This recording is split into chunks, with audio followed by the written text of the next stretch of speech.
Israel has been democratic for years. It's one of the only Middle Eastern countries that is. Jews, Christians, and Muslims coexist within its borders. In fact, Israel is one of the only tiny little pinpricks in the whole region where people of different religions don't get yanked out of their homes and stoned to death or beheaded just because they don't conform to a particular faith. Enter the pathetic United Nations, which is about as useful as an umbrella in a hurricane. Russia can invade Crimea, and there's the world just standing there doing a whole bunch of nothing.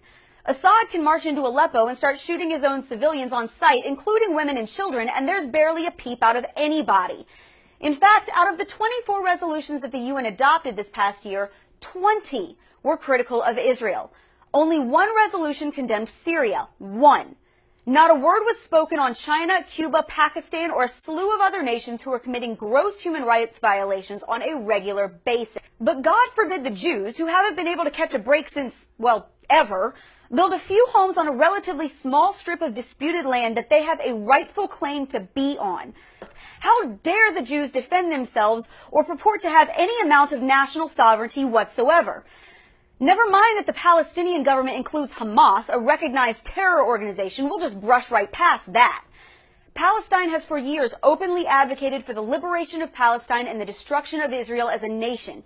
They have repeatedly turned down Israel's offers for peace, and yet somehow they're not listed as extremists at all. And stay sane out there.